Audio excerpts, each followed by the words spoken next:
আসসালামু আলাইকুম। সংবাদে আপনাদের সবাইকে স্বাগত জানাচ্ছি। আমি ফিরোজ তোহা। শুরুতেই আরবে কেবলস সংবাদ শিরোনাম জানিয়ে দিব সর্বশেষ গুরুত্বপূর্ণ আপডেট সংবাদ। শুরুতে শিরোনাম। যুগপুতের আগে বিএনপির মিত্ররা ব্যস্ত নিজ কর্মসূচিতে। ঈদের পরেই সংসদসহ গুরুত্বপূর্ণ স্থাপনা ঘেরাওয়ের চিন্তা। এরপর জানিয়ে দিব উপজেলা নির্বাচন বর্জনে কুমিল্লায় বিএনপির লিফলেট বিতরণ। জানিয়ে দিব ইব্রাহিম রাইসির মৃত্যুতে শোক বয়ে তৃণমূল নাগরিক আন্দোলনের স্বাক্ষর। ইরানের প্রেসিডেন্ট ইব্রাহিম রাইসি, পররাষ্ট্রমন্ত্রী হুসাইন আমির আবদুল্লাহিয়ান এবং অন্যান্য সঙ্গীসহ নিহতর ঘটনায় শোক বয়ে স্বাক্ষর করেছে তৃণমূল নাগরিক আন্দোলনের সভাপতি মোহাম্মদ মফিজুর রহমান লিটন।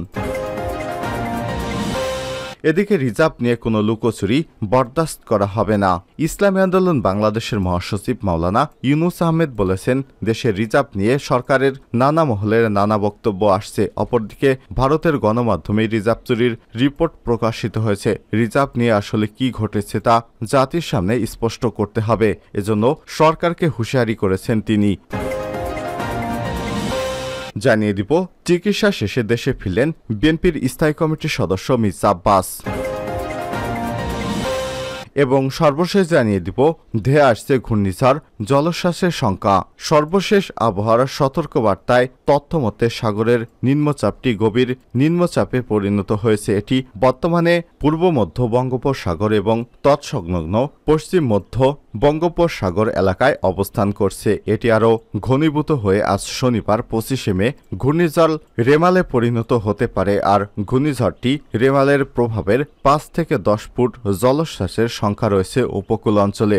আবহাওয়া অফিসের তথ্য অনুযায়ী গভীর নিম্নচাপটি শুক্রবার মধ্যরাত অর্থাৎ 24শে মে চট্টগ্রাম সমুদ্র বন্দর থেকে 695 কিলোমিটার দক্ষিণ পশ্চিম অংশে, কক্সবাজার সমুদ্র সৈকত থেকে 630 কিলোমিটার দক্ষিণ পশ্চিম অংশে এবং মোংলা সমুদ্র বন্দর থেকে 665 কিলোমিটার দক্ষিণে এবং পায়রা সমুদ্র বন্দর থেকে 625 কিলোমিটার দক্ষিণে অবস্থান করছিল। এটি আরও উত্তর পূর্ব দিকে অগ্রসর এবং ঘনীভূত হতে পারে।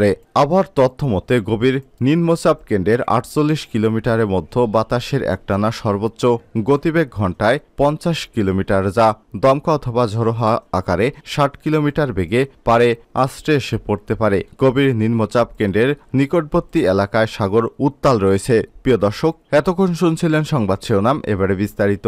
তবে তার আগে অনুরোধ থাকবে, আপনি কোন স্থান থেকে আমাদের সংবাদটি দেখছেন কমেন্ট করে জানিয়ে দিন এই সংবাদ সম্পর্কে আপনার মূল্যবান মতামত। প্রিয় দর্শক, আপনি যদি আমাদের চ্যানেলে নতুন হয়ে থাকেন, ভিডিওটি দেখতে দেখতে চ্যানেলটি সাবস্ক্রাইব করে রাখুন, যাতে করে আমাদের লেটেস্ট আপডেট সংবাদগুলো সবার আগে আপনার কাছে পৌঁছে যায়। এবারে বিস্তারিত। যুগপুতের আগে বিএনপির মিত্ররা ব্যস্ত নিজ কর্মসূচিতে। ঈদের পরেই ঘেরাওয়ের কর্মসূচি। বিএনপির নতুন নির্বাচন এর দাবিতে কর্মসূচি অব্যাহত রাখার সিদ্ধান্ত নিলেও জাতীয় নির্বাচনের 5.5 মাস পরেও মাঠে দাঁড়ায়নি যুগপুতের কর্মসূচি। তবে কারাবন্দী নেতাকর্মীরা জামিনে মুক্ত হওয়া এবং আর্থিক খাতের দুরবস্থা, ডলার সংকট এবং দ্রব্যমূল্যের ঊর্ধ্বগতির প্রেক্ষাপটে এক দফার যুগপুত আন্দোলন পুনরুজ্জীবিত করার উদ্যোগ নিয়েছে বিএনপি। সেই আন্দোলনের কর্মকৌশল নির্ধারণ এবং নতুন কর্মসূচি প্রণয়নের লক্ষ্যে 12 থেকে 16 মে পর্যন্ত যুগপুত শরিকদের সঙ্গে ধারাবাহিক বৈঠক, প্রাপ্ত বিভিন্ন প্রস্তাব এবং মতামত এখন পর্যন্ত পর্যালোচনা করছে বিএনপির হাইকমান্ড। এগুলোর সঙ্গে নিজেদের প্রস্তাবনা একীভূত করে আন্দোলনের রূপরেখা প্রণয়ন করবে বিএনপি, যার ভিত্তিতে ঈদুল আজহার পর মাঠে গড়াতে পারে যুগপুত আন্দোলন। যুগপুত আন্দোলন এখনও মাঠে না গড়ানোয় নিজস্ব কর্মসূচিতে ব্যস্ত রয়েছে বিএনপির মিত্ররা। তারা জনস্বার্থ বিভিন্ন ইস্যুতে দল এবং জোটগতভাবে রাজপথে কর্মসূচি পালন করছে। পাশাপাশি সাংগঠনিক শক্তি বাড়ানোরও উদ্যোগ নিয়েছে দু একটি দল ও জোট। যুগপুত আন্দোলনের কর্মসূচি গুরুত্বপূর্ণ জোট গণতন্ত্র মঞ্চ এখন বিভাগীয় প্রতিনিধি সভা করছে। এর মধ্য দিয়ে এক দফা আগামীর আন্দোলনে আরও জনগণকে সম্পৃক্ত করার পাশাপাশি জোটের নেতাকর্মীকে চাঙ্গা করতে চায় তারা। 12 দলীয় জোটও জনমত গঠনে রাজধানী ঢাকা, ঢাকার বাইরে বিভিন্ন জেলা শহরে কর্মসূচি পালন করছে। গণতান্ত্রিক বাম ঐক্য বিভিন্ন কর্মসূচিতে রাজপথে সক্রিয় রয়েছে। জাতীয়তাবাদের সমমনা জোটও শিগগিরই মাঠে সক্রিয় হবে। এছাড়াও এলডিপি, গণ অধিকার পরিষদ 2 অংশ, এবি পার্টি এবং লেবার পার্টিও 2 অংশ মাঠে রয়েছে। নিজস্ব কর্মসূচিতে সক্রিয় রয়েছে যুগপুতের বাইরে থাকা জামাত ইসলামও।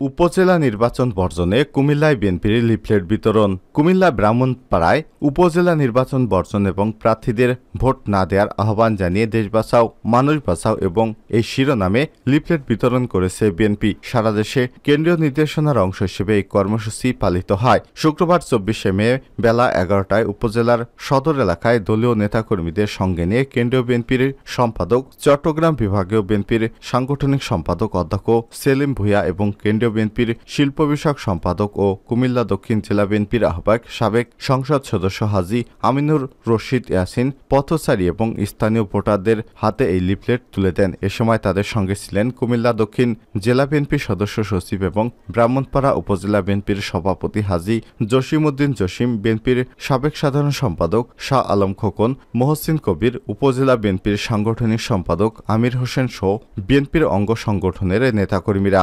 লিফলেট বিতরণকালে বিএনপির নেতারা বলেন, দেশে এক ভয়াবহ ক্লান্তিকাল চলছে। দখলদার আওয়ামী সরকার এর প্রতারণামূলক ডামি উপজেলা পরিষদ নির্বাচন বর্জন করুন, এ দেশকে বাঁচান, এদেশের মানুষকে বাঁচান। এসব প্রহসনের নির্বাচন জনগণের সম্পৃক্ততা নেই।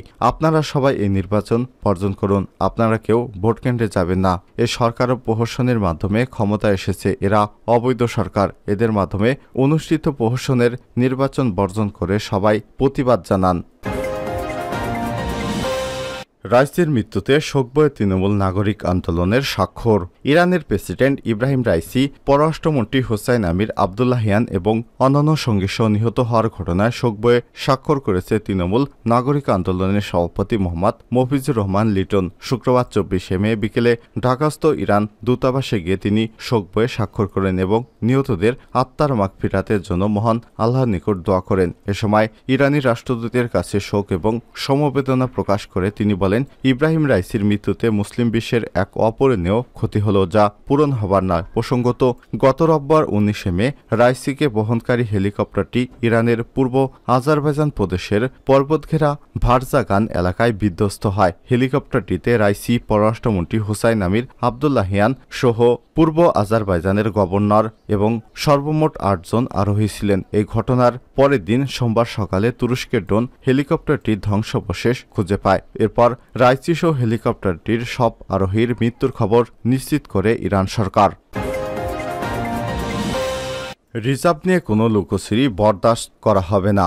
ইসলামী আন্দোলন বাংলাদেশের মহাসচিব মাওলানা ইউনুস আহমেদ বলেছেন, রিজার্ভ নিয়ে সরকারের নানা মহলে নানা বক্তব্য আসছে। অপরদিকে ভারতের গণমাধ্যমে রিজার্ভ চুরির রিপোর্ট প্রকাশিত হয়েছে। রিজার্ভ নিয়ে আসলে কি ঘটেছে তা জাতির সামনে স্পষ্ট করতে হবে। একই সঙ্গে রিজার্ভ নিয়ে কোনো প্রকার লুকোচুরি বরদাস্ত করা হবে না বলেও হুঁশিয়ারি দেন তিনি। শুক্রবার 24শে মে দুপুরে ইসলামী আন্দোলন বাংলাদেশ ঢাকা মহানগর দক্ষিণের বার্ষিক দায়িত্বশীল মূল্যায়ন সভায় প্রধান অতিথির বক্তব্যে এসব কথা বলেন তিনি। ইউনুস আহমেদ বলেন, ফিলিস্তিনিদের সমস্যা শুধু ফিলিস্তিনের নয়, মসজিদুল আকসা সমগ্র মুসলিম উম্মাহর সম্পদ। উম্মাহর সম্পদ রক্ষার জন্য ওআইসি সহ মুসলিম বিশ্বকে কার্যকর পদক্ষেপ গ্রহণ করতে হবে। আগামী 31শে মে ঢাকায় স্বাধীন ফিলিস্তিন রাষ্ট্র গঠনের দাবিতে গণমিছিল সফল করার জন্য সকলকে আহ্বান জানান তিনি।